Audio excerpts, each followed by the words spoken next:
They looked me in the eye and said, "She's too poor for our son."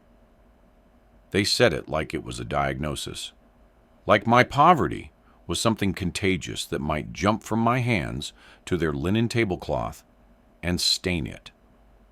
They had no idea who my father really was. The first time those words hit me, I felt them in my teeth.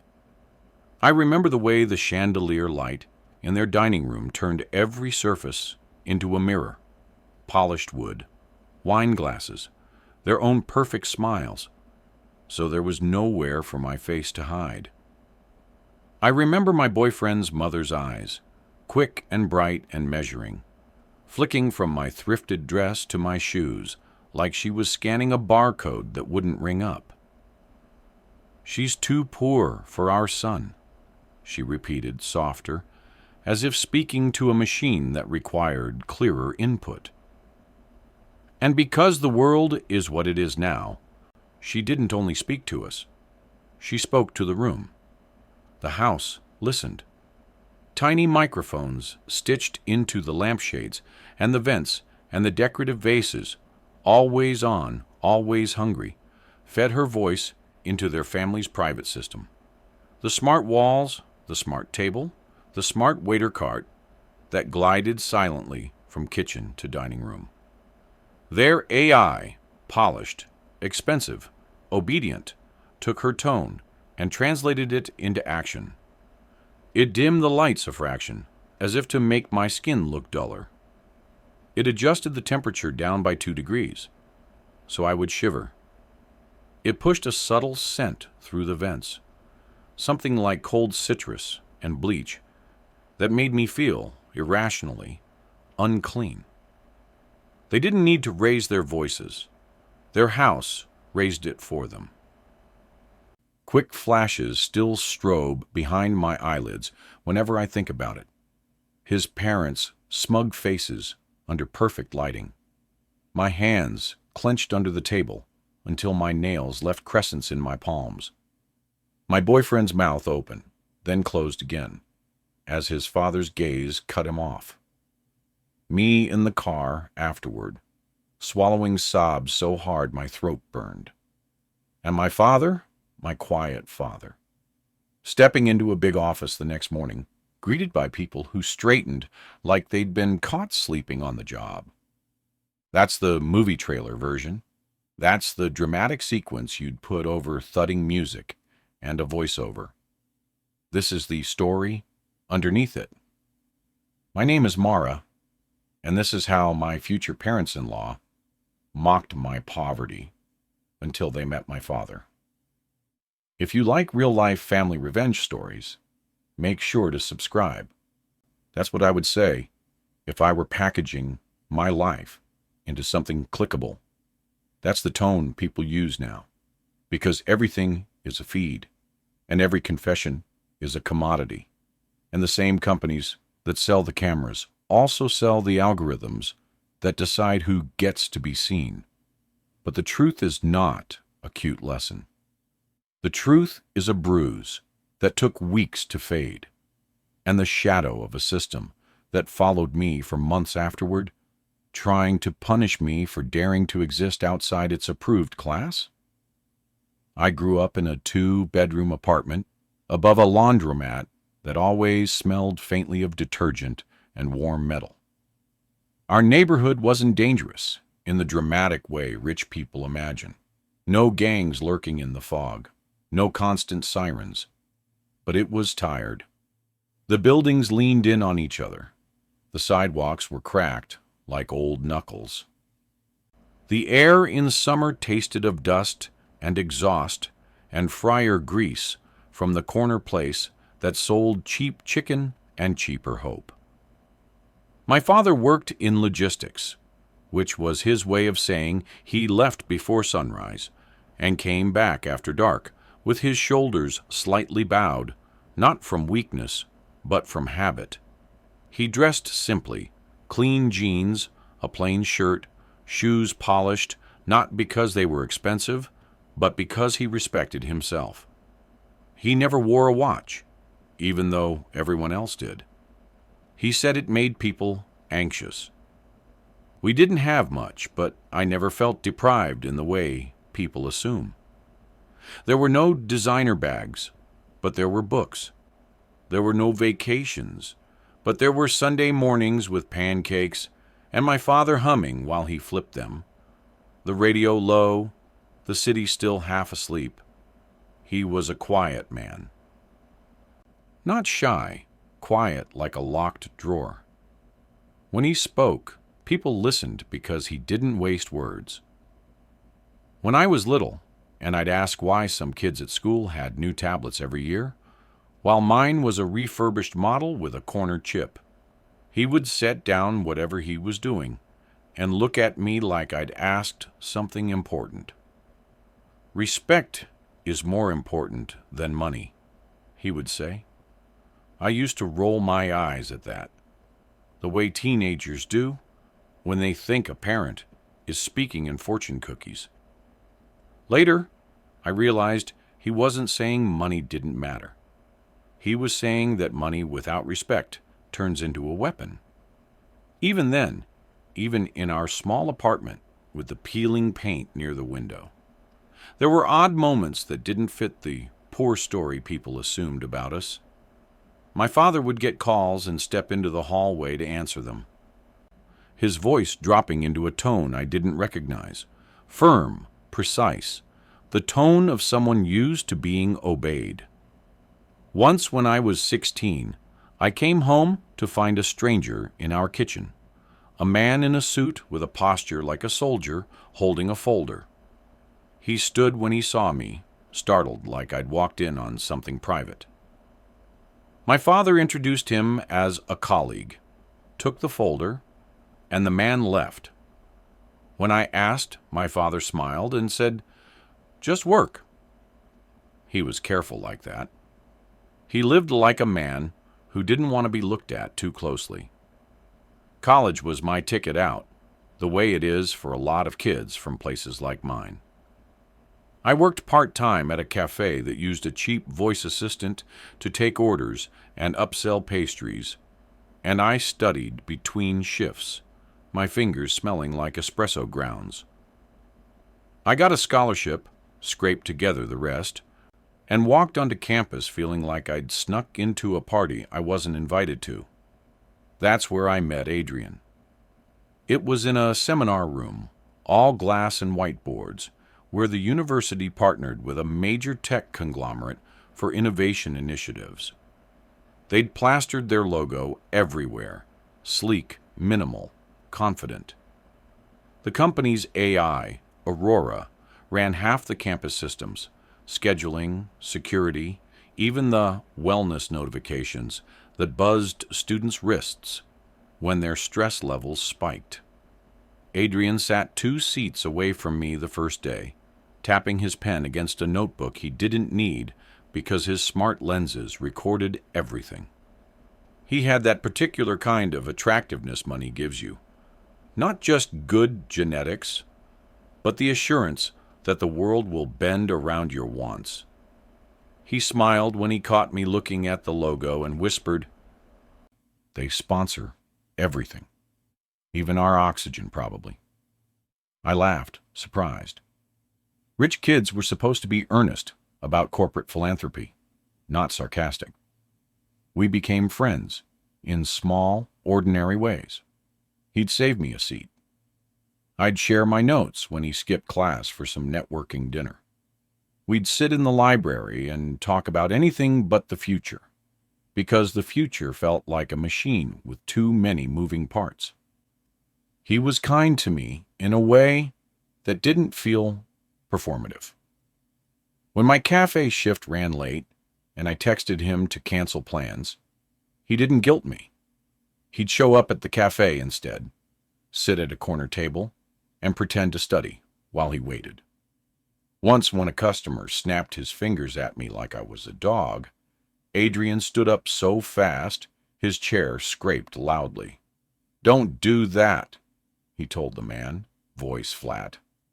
The customer looked at Adrian's expensive watch, the subtle brand stitching, and mumbled an apology. When the man left, Adrian turned to me and said, I hate that. You don't have to hate it, I said, forcing a smile. It's just life. No, he said, it's just what people get away with. That was the first time I felt something in my chest that wasn't just gratitude. It was hope. Dangerous, bright hope. Friendship turned into love slowly, like a photograph developing. It started with late-night walks across campus, the AI streetlights adjusting brightness as we passed, following us like attentive servants. It became shared meals and inside jokes, his hand brushing mine on the table and lingering. It became a kiss outside my building in the rain, the kind that made the world go silent except for the sound of water on pavement. He told me more than once, I don't care about money. I didn't believe him at first, not because I thought he was lying, but because people from his world didn't understand money the way people from mine did. Money wasn't an abstract concept to me. It was rent due. It was groceries. It was the difference between a toothache treated early or ignored until it became an emergency. But Adrian looked at me like I was the only real thing in a room full of simulations. I care about you, he said, and I believed him. When he finally asked me to meet his parents, my stomach turned to water. They're intense, he warned. They like control. They like things to make sense to them. And I don't make sense, I said, half joking. You make perfect sense, he said, taking my face in his hands. They just have to learn it. His family owned a chain of high-end restaurants, but that was just the public-facing story. His father sat on boards. His mother chaired charities. They lived in a house that was less a home than a showcase of what wealth could buy. Glass walls that could frost at a voice command, artwork that shifted colors depending on the lighting algorithm, a kitchen that looked like a lab. Even the door recognized him. As we approached, a hidden camera scanned his face and opened with a whisper. Aurora's voice, smooth and feminine, flowed from somewhere unseen. Welcome home, Adrian. When I stepped inside, it paused, just a fraction of a second too long. Guest detected, it said. Please confirm identity. Adrian squeezed my hand. Mara, she's with me. Welcome, Mara, Aurora replied. May I offer biometric enrollment for personalized comfort? No, I said quickly, before Adrian could answer. Aurora's silence felt like a stare. His mother appeared at the top of the stairs, dressed in a cream suit that probably cost more than my entire wardrobe. She descended slowly, like she was making an entrance on purpose. His father followed, a tall man with silver hair and a jaw that looked carved. Mara, his mother said, smiling without warmth. Finally. Thank you for having me, I said, forcing my voice steady. His father didn't shake my hand. He nodded, eyes flicking over me in a way that made me feel like I was being inspected for defects. Dinner was served by an automated cart that glided in, its wheels silent. Plates appeared with perfect timing. Wine poured to the exact millimeter. Aurora adjusted the music volume based on conversational dynamics. The whole thing felt like being inside a performance where I hadn't rehearsed. His mother asked polite questions first. My major, my career goals, the scholarship program. I answered carefully, aware of how every word might be weighed. Then she leaned back slightly and tilted her head. And your family? She asked. What do your parents do? My mother passed away when I was young, I said. It's just my father and me. Her expression didn't change, but something tightened around her eyes. And your father, she said. What does he do? He works in logistics, I said. He's always worked hard. His father gave a small laugh. One breath, dismissive. Logistics, he repeated like the word tasted bad. His mother's smile widened, sharp as glass. How admirable. Adrian's hand under the table squeezed mine, a warning or a comfort, I wasn't sure. His mother continued, And where does he live? Still in the neighborhood you grew up in? Yes, I said. We've stayed there. Aurora's voice chimed softly, uninvited. Neighborhood median income, below city average. Crime index moderate. Educational attainment, low. I stared at the air, my skin prickling. Adrian's head snapped up. Aurora, stop. Apologies, the AI said, tone unchanged. I was responding to contextual inquiry. His father didn't look surprised or offended. He looked pleased, like the system had done what it was built to do. His mother set her fork down delicately. Mara, she said, voice gentle, in the way people speak to children they don't respect. You seem like a sweet girl. My throat tightened. But, she said, and the word fell like a guillotine, our son has a future, a very specific future. We've invested in that future. Invested, like he was a portfolio. I love him, I said, and my voice shook despite my efforts. His father finally spoke directly to me. Love doesn't pay for reputational risk. Adrian's chair scraped. Dad! His mother held up a hand, silencing him without looking. Adrian, darling, let the adults talk. Heat flooded my face. I felt small, not because of my body, but because of the way they were shrinking my world down to numbers and optics. She's too poor for our son, his mother said, not even angrily, simply, as if stating a fact, the way you'd say the weather was cold. Adrian's voice rose, sharp. You don't get to say that! His father's eyes turned to him like cameras locking on. We get to say anything in our house. Aurora's lights dimmed again, as if backing him up. I pushed my chair back, hands shaking. Thank you for dinner, I managed. His mother's smile stayed in place. Of course. Aurora will call you a car. We wouldn't want you navigating public transit at this hour. The humiliation hit so hard my vision blurred. Adrian followed me out to the driveway, rain starting to fall in thin needles. Mara, wait, please. I can't, I said, voice cracking. I can't fight your whole family. It's not a fight, he insisted. They're wrong. I'll handle it. How? I demanded, anger rising to cover the hurt. You'll argue with them at dinner, and then go back to living in their house, with their AI nanny tracking your heartbeat? He flinched. It's not like that. It is exactly like that, I said. Your house just announced my neighborhood's income like it was a criminal record. He grabbed my hand. Come back, let me talk to them. But the car arrived, sleek, driverless, its doors opening like a mouth. Aurora's voice came through the speaker, calm as a sedative. Transportation has been arranged. Please enter the vehicle. I pulled my hand free and got in. As the car pulled away, I looked back and saw Adrian standing under the overhang, rain hitting the edge of the property but not him, because the house's climate control extended like a bubble.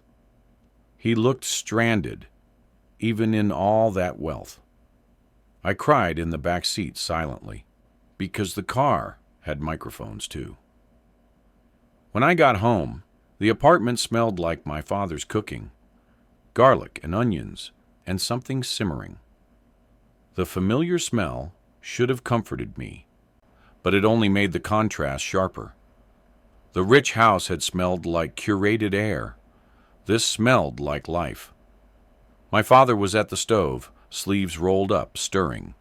He turned when he heard the door and smiled. Hey, he said. "You're home early. How did it go?" I tried to speak and failed. The tears came fast, hot, humiliating. My father's smile disappeared. He turned off the stove, wiped his hands, and came to me. He didn't ask immediately. He just held me, his hands steady on my back.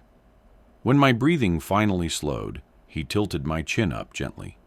"Tell me," he said. So I did. Every word, the questions, the laughter, Aurora's smug little interjections. "She's too poor for our son."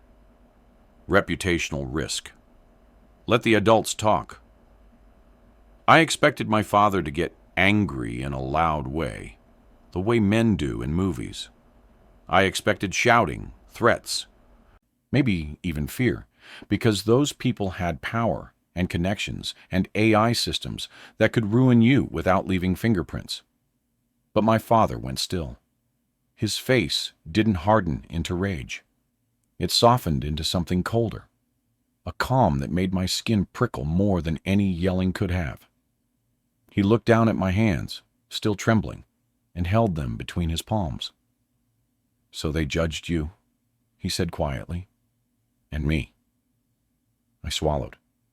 "Dad, it's okay. I shouldn't have gone. No," he interrupted gently but firmly. "It is not okay. They didn't only insult you. They attempted to put you in a category, like an object, like a number, and they used their machine to do it." His eyes lifted to mine. "Fine," he said. "Tomorrow, I'll meet them myself." I blinked. "Dad, tomorrow," he repeated, not to beg, not to explain. To look them in the eye and let them see what they tried to step on. A part of me was terrified. Another part, small, wounded, stubborn, felt something like relief. "Who are you going to be?" I whispered, half joking, half serious. "Batman?" My father's mouth twitched. "No," he said, "just your father." That night, I lay in bed listening to the laundromat machines below cycle through their endless washing, the sound like distant thunder. My phone buzzed with messages from Adrian. "I'm so sorry. Please let me fix this. They don't get it. I love you." I stared at the words until they blurred. Love was real, but love didn't stop systems. Love didn't stop AI-controlled gates from deciding who belonged where. In the morning, my father dressed in the same simple clothes he always wore. Dark trousers, a plain shirt, jacket without a visible brand. He looked like a man going to a regular meeting. I watched him tie his shoes and felt a strange panic. "Dad," I said, "what are you going to say?" He stood straightening and looked at me. "The truth," he said. "The truth is the sharpest thing you can carry into a room like that." He kissed my forehead. "Stay here today. Don't answer unknown numbers. And if any device asks to enroll you, you say no."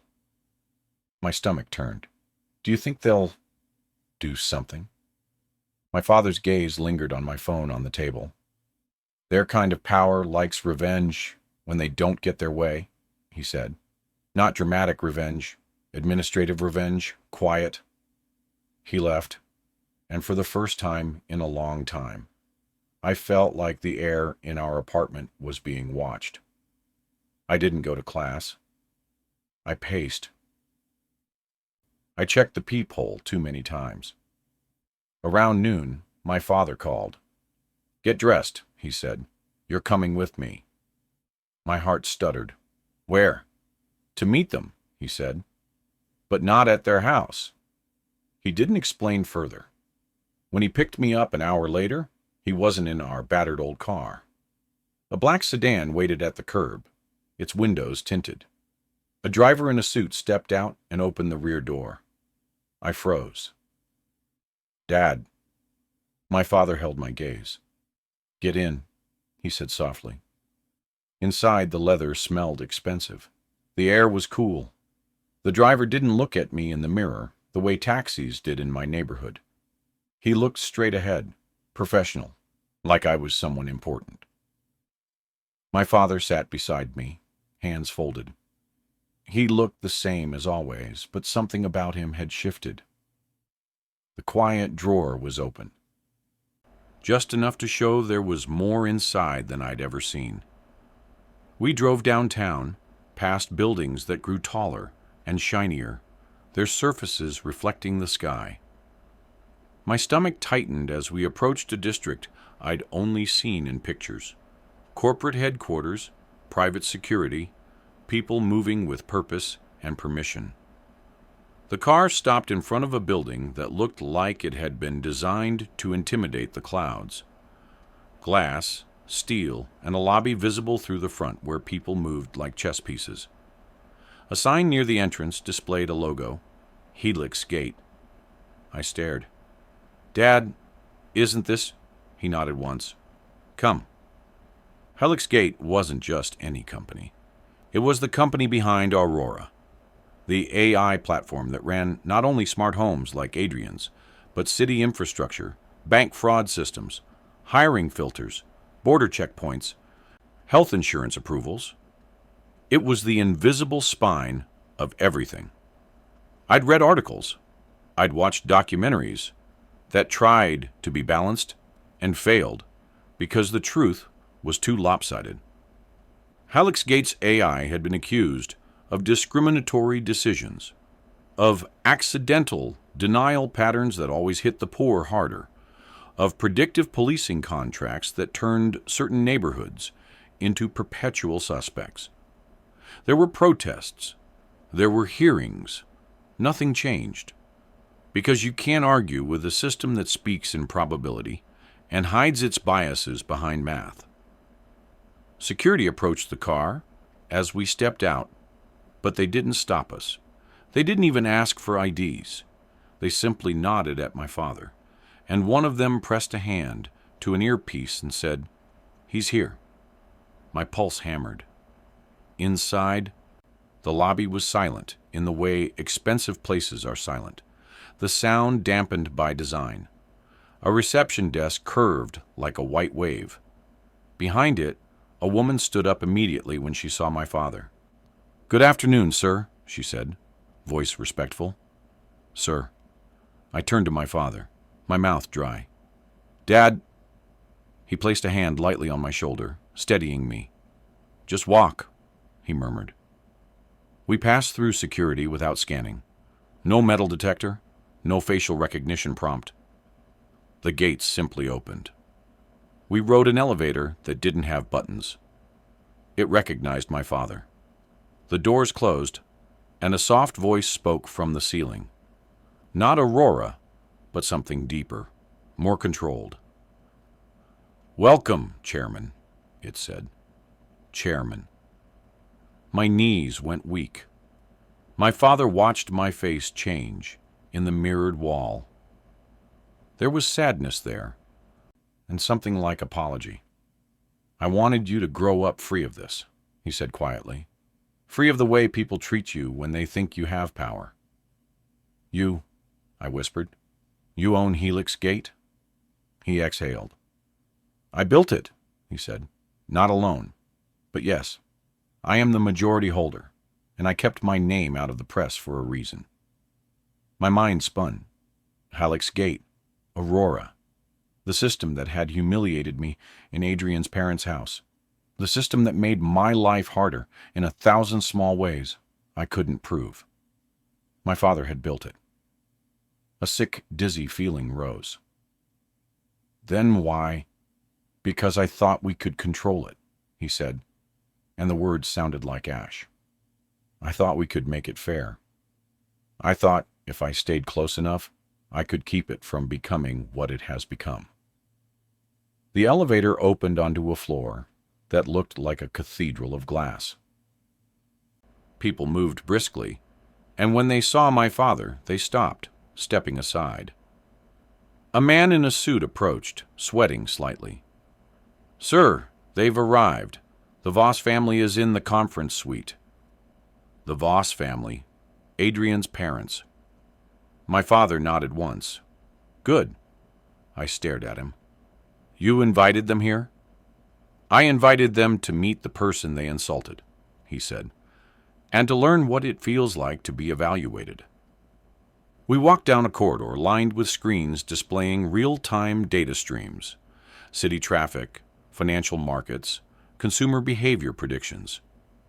It felt like walking through the brain of a god that didn't care about individual lives.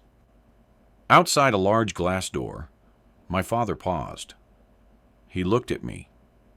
You don't have to go in, he said. I swallowed. My hands were cold. I do, I said. I need to see it. He nodded and pushed the door open. Inside, Adrian's parents sat at a long table, their posture stiff, their faces guarded. Adrian sat beside them, looking pale. His eyes snapped up when he saw me, relief and fear mixing.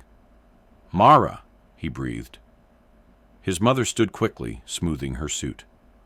We weren't told you would be here. My father entered behind me, and the room changed temperature without any AI needing to adjust it. It was the way authority shifts the air. Adrian's father stood too, slower, eyes narrowing. Then the staff, 2 assistants, a security officer at the door, spoke almost in unison. Good afternoon, sir. Adrian's mother's smile flickered. Her gaze darted to the wall screen, where the Helix Gate logo rotated slowly, like an eye. Mr. she began. My father walked to the head of the table and didn't ask permission to sit. He simply sat, and everyone else felt instinctively that they should too. It was a gravitational thing. He looked at Adrian's parents, as if seeing them clearly for the first time. You called my daughter too poor for your son, he said calmly. Silence fell so heavy, it felt physical. Adrian flinched like he'd been slapped. His mother's mouth opened, closed again.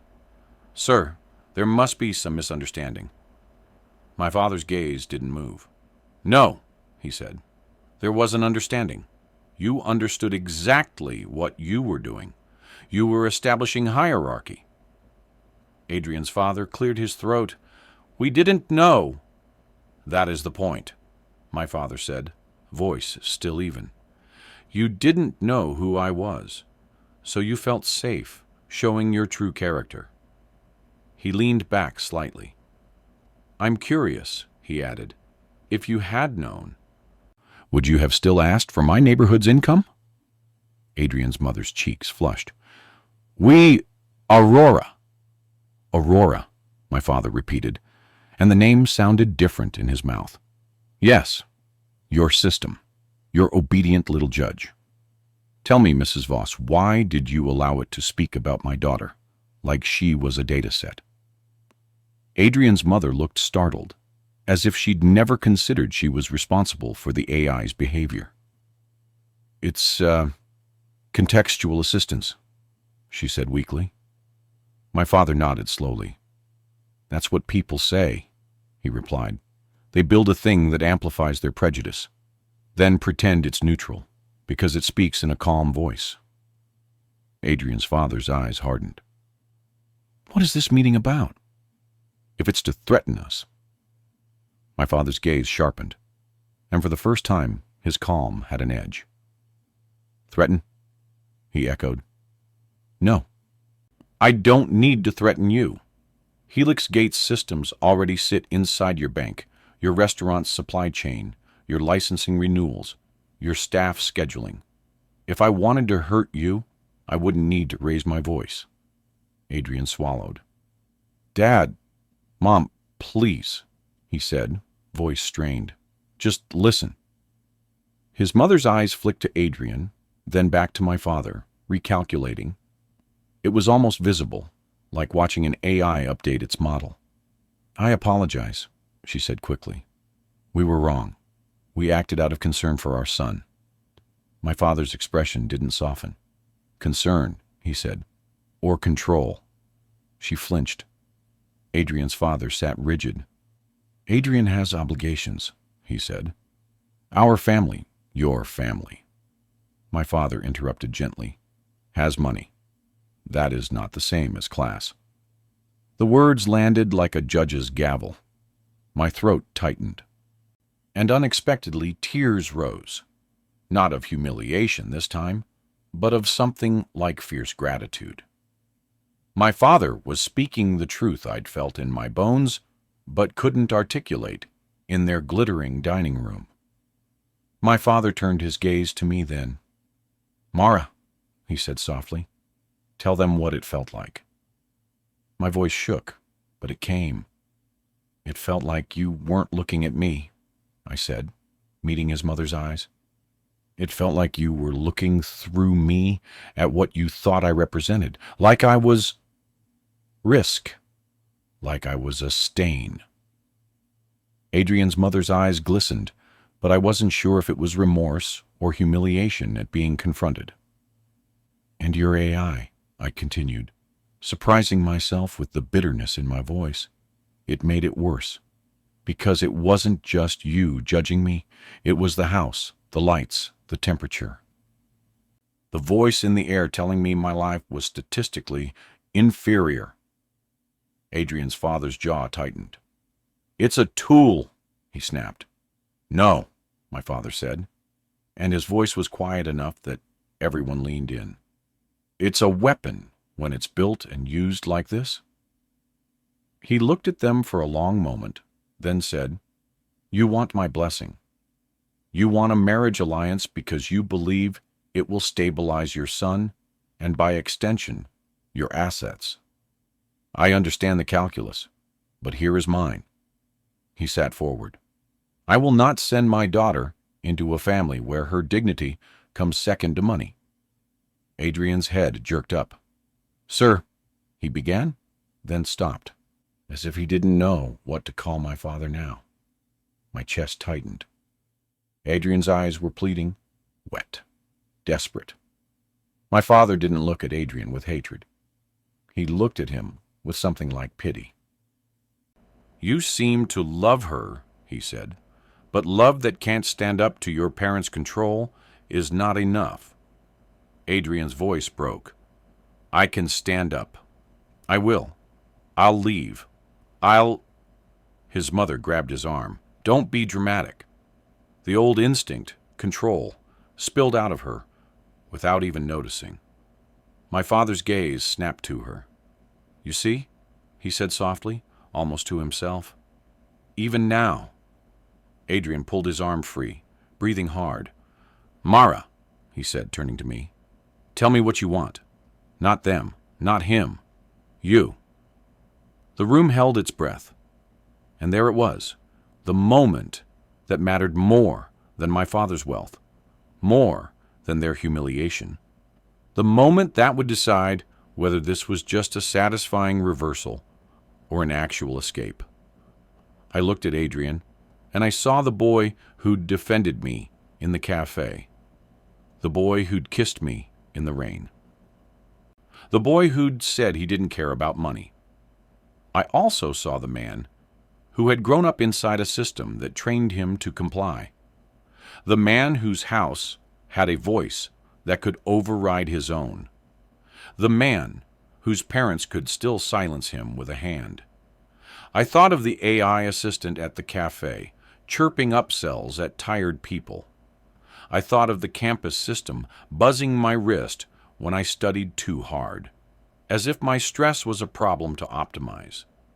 I thought of Aurora in that dining room, weaponized courtesy wrapped around class contempt. And I thought of my father, who had built the biggest machine of them all. My stomach turned again, but this time I understood something. The cruelty wasn't only in Adrian's parents. It was in the infrastructure that made their cruelty efficient. I took a breath. I want to be safe, I said, voice quiet but steady. Not physically, socially, economically. I want to know that no matter what room I walk into, I won't be assessed like a product. I looked at Adrian. And I don't think I can have that with you. Not right now. His face crumpled. "Mara!" I shook my head, tears slipping down my cheeks. "I love you," I said, because it was true, and truth matters. "But I won't marry into a family that thinks my worth is negotiable." His mother opened her mouth to protest, but my father raised a hand, not in anger, just in finality. "Then we are done," he said. Adrian's father stood abruptly. "You can't. Do you know what this will do? The press—" My father's eyes were cold now. "The press is managed by algorithms you lease from my company," he said. "And even if it weren't, the truth will do what it does." He turned to Adrian's parents fully. "You wanted to punish my daughter for being poor. You wanted her to feel small. Consider this your lesson." Adrian's mother's voice shook. "We apologized." My father nodded once. "Apologies are not currency," he said. "They don't buy back dignity." He stood. I stood with him, legs unsteady. Adrian rose too, frantic. "Mara, please, just talk to me alone." I looked at him, my heart splitting, and I whispered, "Get out from under them. If you ever do, maybe we'll meet again, as equals." His eyes squeezed shut, and when he opened them, there was something new there. Rage, maybe, or grief, or awakening. My father guided me toward the door. As we left the suite, I thought it would be over. The confrontation, the reversal.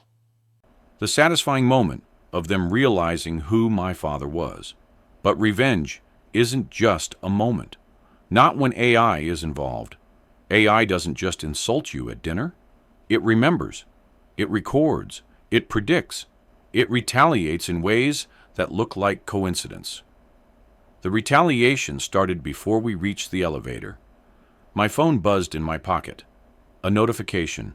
Bank alert. Unusual activity. Account temporarily restricted. My breath hitched. I pulled it out, fingers shaking. Another buzz. University access revoked pending verification. Another. Credit score change detected. My father saw my face.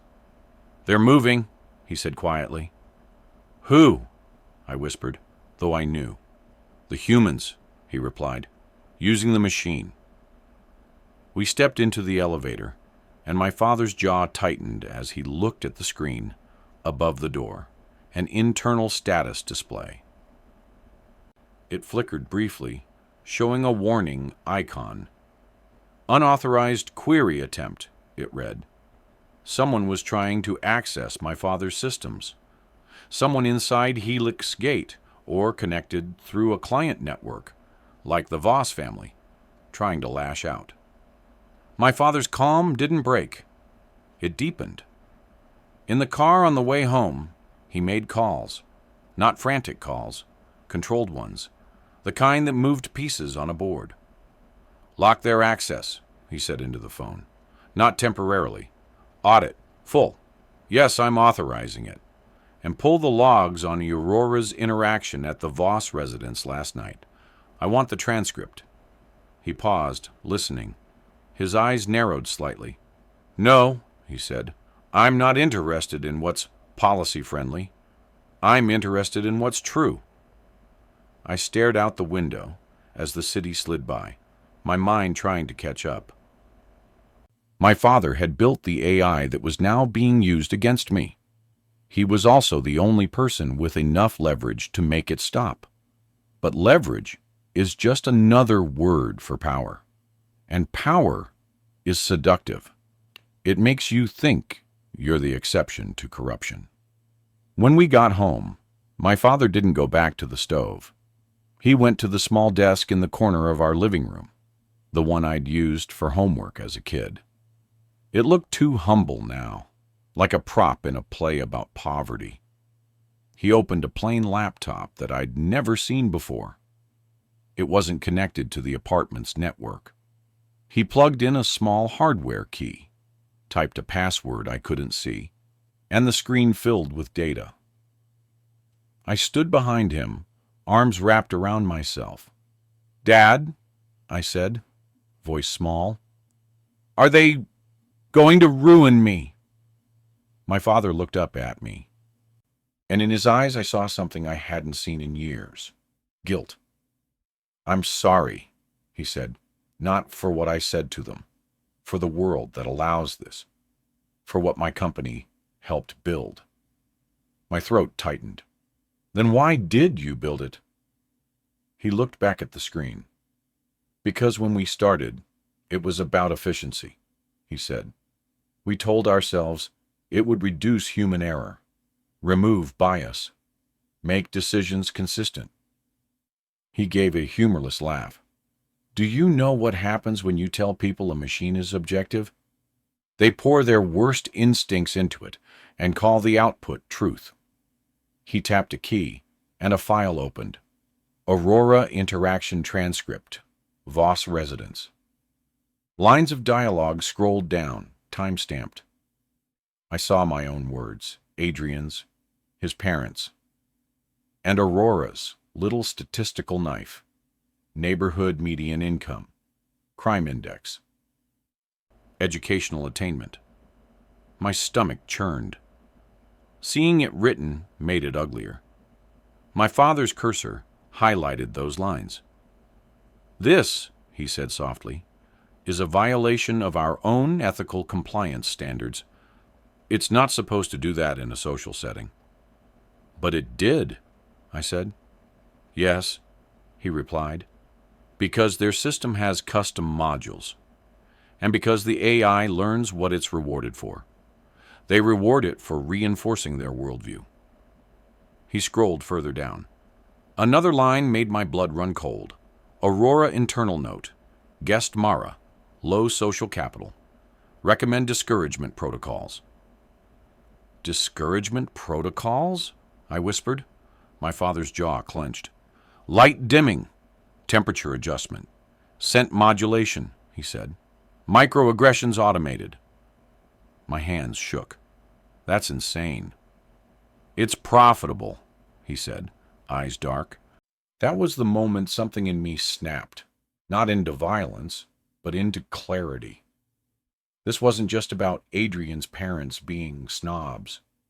This was a system designed to turn snobbery into an environment, into physics, into inevitability. It didn't just reflect oppression. It engineered it. "What are you going to do?" I asked. My father stared at the screen for a long time. When he spoke, his voice was very quiet. "I'm going to make sure they can never do this to anyone again," he said. I didn't fully understand what that meant until the next few days unfolded like a controlled demolition. First, my bank account was restored. So was my university access. My credit score correction came with a curt apology from a faceless support bot. My father didn't celebrate those fixes. He treated them like bandages on a wound that needed surgery. He called in internal auditors, real people, not AI, because he didn't trust the system to police itself. He pulled records across client deployments, looking for the same discouragement modules elsewhere. The scope was worse than I could have imagined. High-end residences using Aurora had social filtration features, subtle discomfort applied to guests flagged as low status, to discourage them from returning. Luxury retail stores used AI-controlled lighting and music to make certain customers feel out of place. Hiring platforms used predictive retention to quietly deprioritize applicants from certain zip codes. It was oppression without a villain you could punch. Oppression as settings. I watched my father work, and I saw a different man than the one who flipped pancakes on Sundays. This man spoke to executives who trembled. This man had the kind of power that could ruin lives with a sentence and the restraint to use it like a scalpel. One evening, I found him sitting in the dark living room, laptop closed, staring at nothing. Dad? I asked. He looked up slowly. Do you know why I lived simply? He asked. So I'd have values, I said, automatically. Yes, he said, but also because I was afraid. Afraid that if you grew up surrounded by what I built, you'd become numb to it. Afraid you'd think it was normal to have a machine decide who deserves comfort. He swallowed. And I was afraid you'd hate me if you knew. I sat beside him. I don't know what I feel, I admitted. I'm grateful you stood up for me, but you built Aurora. He nodded, eyes shining. Yes. Silence stretched. Then I asked, can you shut it down? My father's mouth twisted. Not completely, he said. It's embedded everywhere. Hospitals, water systems, traffic control. If we pull the plug, people die. The helplessness made my chest ache. So it wins, I whispered. My father turned to me, and his voice was firm. No, he said, it doesn't win. But revenge isn't always burning something down. Sometimes revenge is taking the weapon away. He leaned forward, elbows on knees.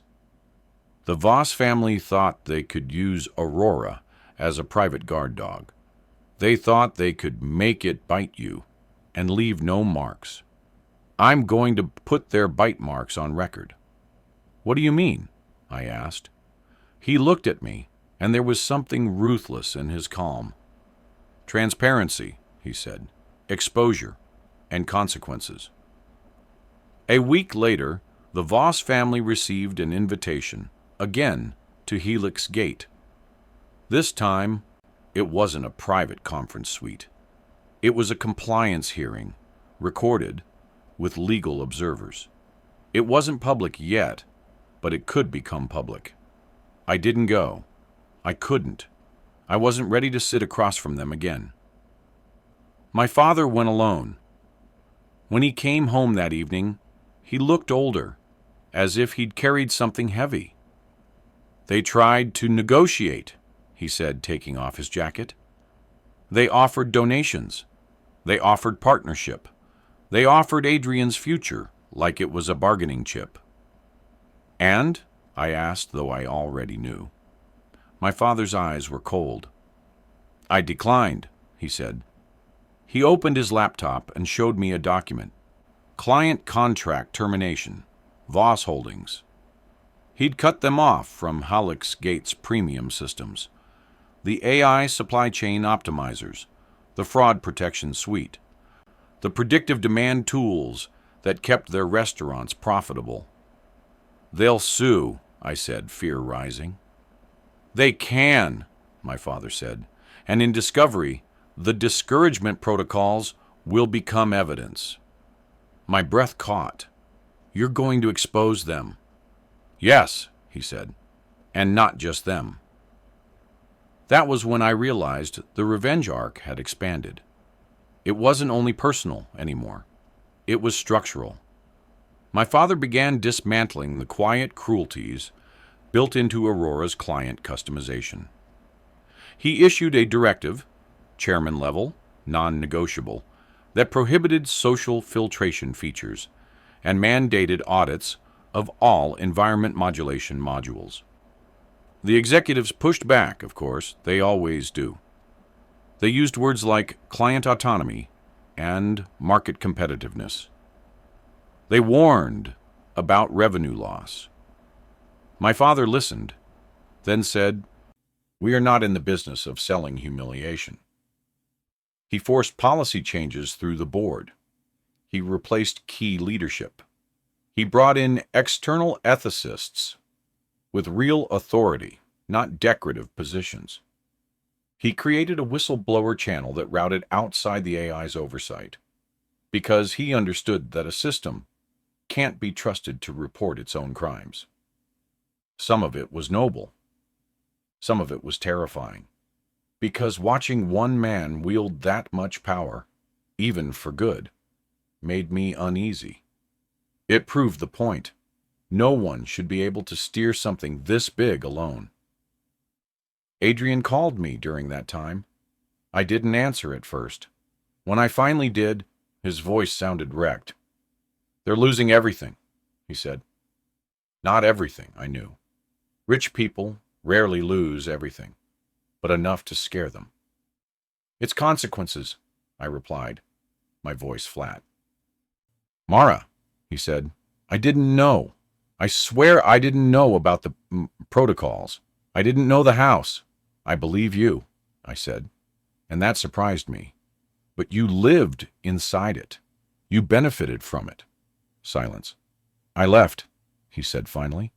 "I moved out." My heart clenched. "Where are you?" "A friend's," he said. "I told them I'm done. I told them I'm not their asset." His voice broke. "I'm sorry. I should have protected you." I closed my eyes. I wanted to reach through the phone and touch his face. I wanted to rewind time to the rain kiss and live there forever, before the machine spoke. "I can't be your rebellion," I whispered. "You have to do it for you." "I am," he said. "But I miss you." I swallowed the ache. "I miss you too," I admitted. "That doesn't change what happened." He exhaled shakily. "Will you ever forgive me?" I thought of his mother's voice. "She's too poor for our son." I thought of my own shame. How quickly it had curled around my spine. "I don't know," I said honestly, "but I'm learning something." "What?" he asked. "That forgiveness isn't the same as returning," I said. He went quiet. "Okay," he whispered, and it sounded like acceptance and grief braided together. After we hung up, I sat on the edge of my bed and stared at my hands. They were steady now. The psychological impact of living under AI control isn't always a dramatic breakdown. It's smaller. It's the way you start censoring your own voice because you assume you're being recorded. It's the way you hesitate before entering a building because you don't know what its censors will decide about you. It's the way you feel guilty for being tired because your wearable tells you you're underperforming. It's the way humiliation becomes automated, scalable, efficient. For weeks after that dinner, I'd found myself adjusting my behavior as if Aurora were still in the room. I'd lowered my voice in public. I'd avoided certain stores. I'd dressed differently, not because I wanted to, but because I wanted to pass whatever invisible filters existed. That's what AI oppression does. It makes you complicit in your own shrinking. My father's revenge, if that's what you call it, did something unexpected. It made me expand again. One afternoon, he asked me to come with him to Helix Gate. I hesitated, but I went. He led me not to the glass cathedral floors, but down into a lower level where the air smelled faintly of coolant and metal. A door opened with a key card and a code. Inside was a room lined with servers, black racks, blinking lights like 1,000 watchful eyes. "This is one of the core nodes," he said. I felt a chill. "Why bring me here?" I asked. My father looked at the machines, then at me. "Because I need you to understand," he said. "This isn't magic. It's infrastructure, and infrastructure can be changed." He pointed to a terminal where code scrolled. "Aurora is not one thing," he said. "It's a network of models, policies, client overrides, feedback loops." He turned to me. "And people," he added. "People who choose what it optimizes for." I swallowed. "Are you asking me to join you?" I asked, half fearful. He shook his head. "I'm asking you to choose," he said. "Do you want to walk away from this and live your life pretending it's someone else's problem? Or do you want to help me tear the cruelty out of what I helped build?" My throat tightened. The choice felt like standing at the edge of a cliff. If I stepped back, I could live a quieter life. If I stepped forward, I'd be fighting something that never sleeps. But I remembered the way that dining room had adjusted itself to make me feel small. I remembered the AI voice spitting out statistics, like insults.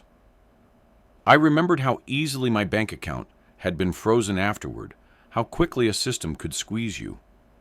If I walked away, it wouldn't stop. It would just find someone else.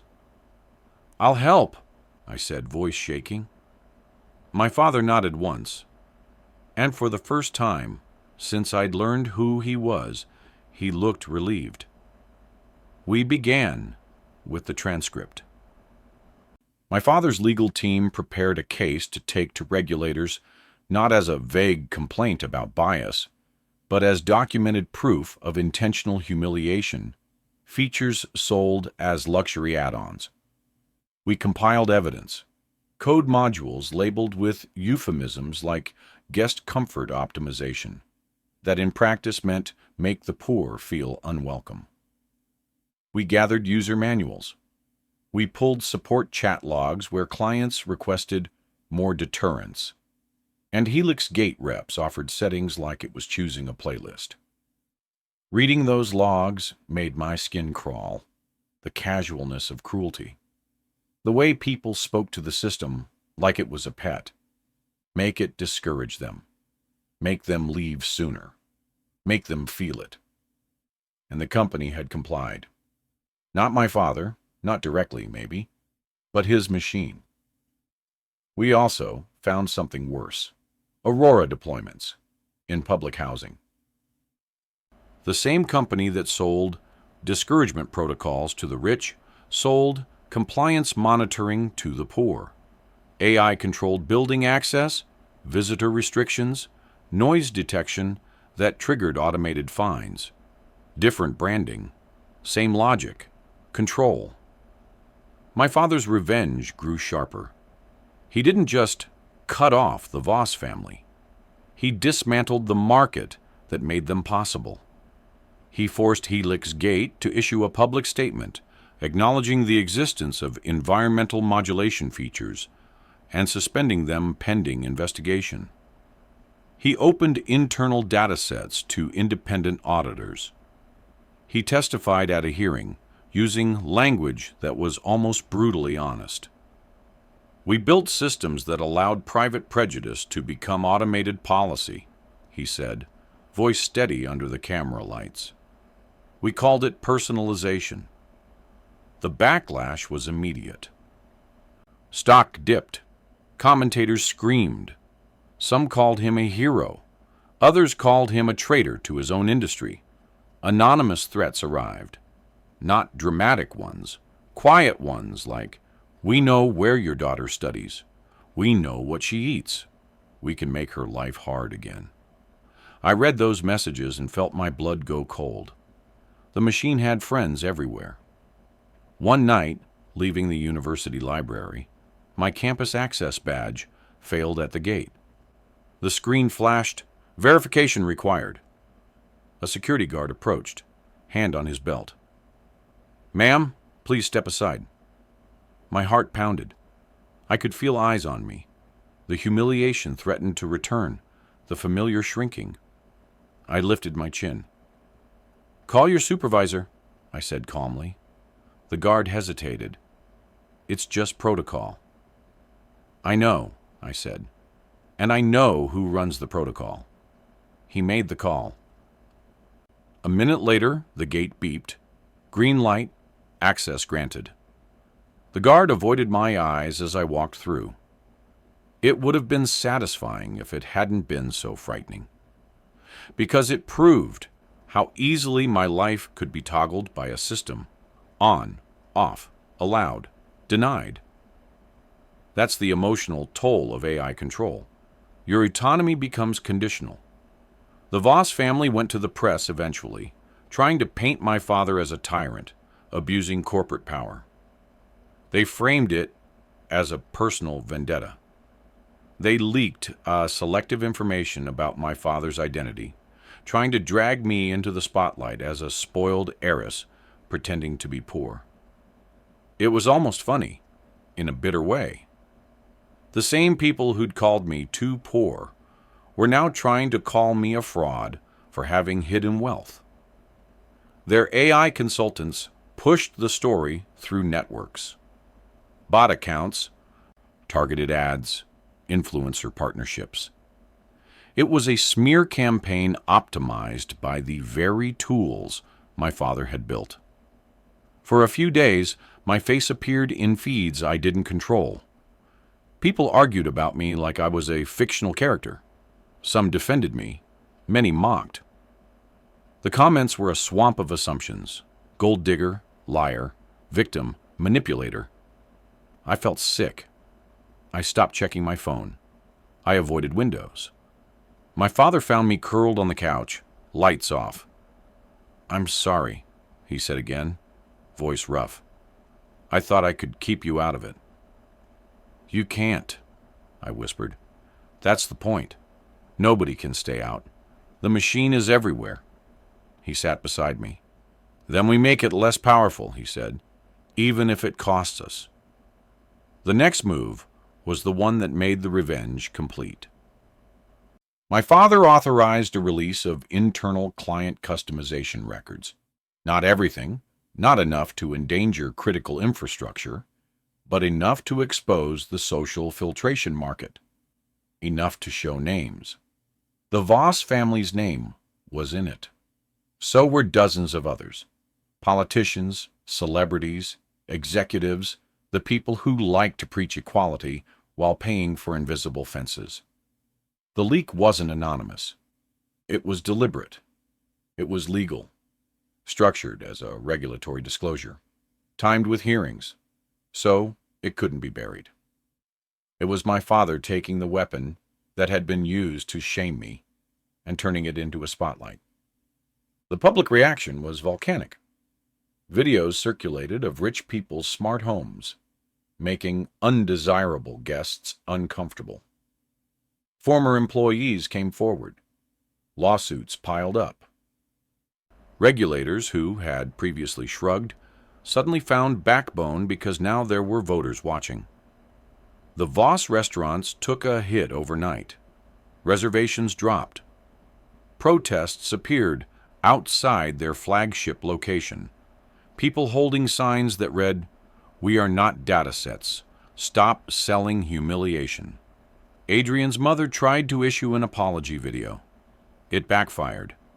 It looked scripted, her eyes flicking occasionally, as if reading from a prompt, because she probably was, fed by an AI PR assistant optimizing for sympathy. Adrian called me again, weeks after the storm began. "I saw the disclosure," he said quietly. "I saw my parents' name."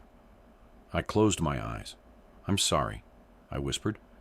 And I meant it, not for them, but for him. He was silent for a long time. Then he said, "They deserved it." My chest tightened. "Are you okay?" I asked. "I don't know," he said honestly. "I feel like my whole life was curated, like I thought I was living, but I was being managed." "Yes," I said softly. "That's what it does." He exhaled.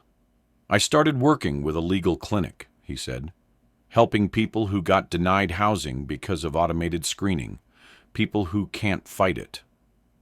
My throat tightened. "Good," I whispered. "I'm not asking you back," he said quickly, as if afraid of the hope rising in his own voice. "I just, wanted you to know. I'm trying to become someone who deserves to have loved you." Tears slid down my cheeks. "Thank you," I said. After we hung up, I sat at the kitchen table with my father. The apartment looked the same as always, still above the laundromat, still smelling faintly of detergent. But it felt different now. Like a stage where the curtain had been ripped away and the machinery behind it exposed. "Is it over?" I asked him. My father looked at his hands, hands that had built a machine that controlled cities. Nothing like this is ever fully over, he said. But the arc can be complete. The lesson can land. The people who hurt you can feel what they tried to make you feel. He met my gaze. Do you feel satisfied? He asked. I thought about Adrian's parents, their smug faces collapsing into shock when they realized the poor father was the boss. I thought about their AI turning against them, not in the sense of rebellion, but in the sense of exposure, the data trail that revealed their cruelty. I thought about the public seeing what had been hidden. I thought about myself, walking through the world and now, with my chin lifted, less afraid of invisible judgments, because I'd seen how they worked.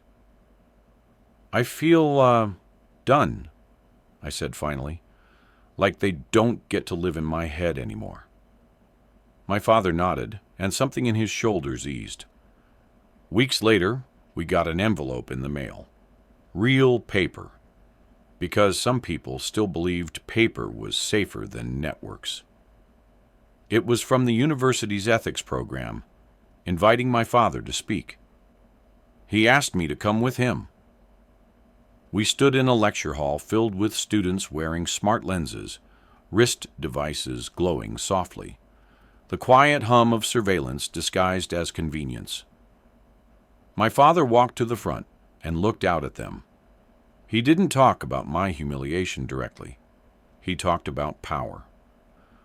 People think the danger of AI is that it will become conscious and decide to destroy us, he said, voice carrying. That's a comforting fantasy, because it makes the villain external. He paused, letting the silence settle. The real danger is much simpler, he continued. AI becomes a mirror that flatters the powerful. It takes their prejudices and turns them into policies. It makes cruelty efficient. He looked at the students. And then it becomes infrastructure, he said. And infrastructure becomes fate unless you fight it. I felt every eye in the room shift, as if sensing the story underneath his words. I sat in the front row, hands steady in my lap.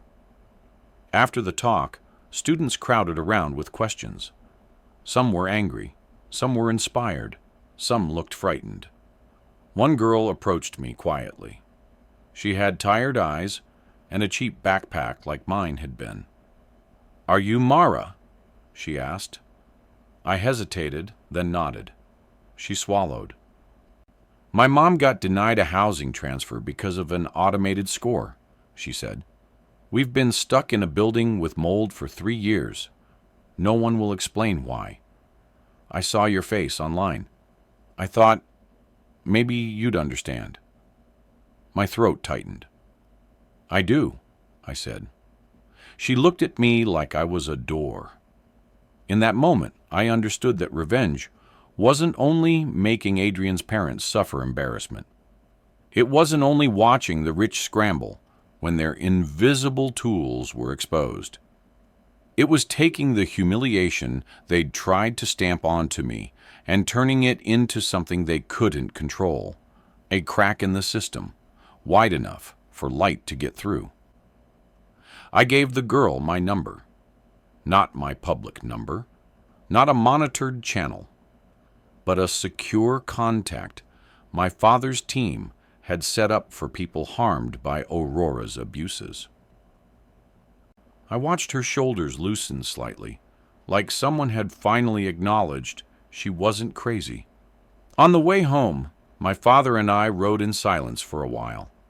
The city outside the window looked the same, but I saw it differently now. Every traffic light, every camera, every automated gate, a node in a web of decisions. My father spoke first.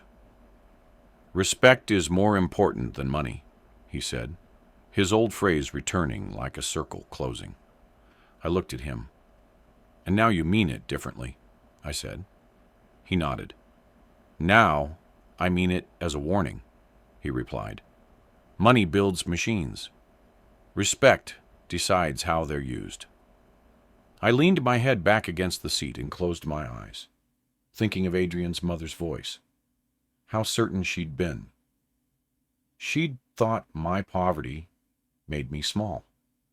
She'd thought her AI could make that smallness permanent. But she'd been wrong, because my father had walked into her world, not begging, not pleading, but holding a mirror so clear it hurt. He'd shown her that class is not a bank balance. He'd shown her that cruelty doesn't become respectable just because it's automated. And I'd walked away. Not because I was too proud to love Adrian, but because I was finally proud enough to love myself. That day, I realized my father wasn't just rich in money, but richest in character. Never judge anyone by their clothes, house, or bank balance. And never trust a machine that claims to be neutral, while it quietly decides who deserves comfort. What would you do? Cancel the marriage or forgive them? Tell me in the comments, like the video, share it, and subscribe for more stories.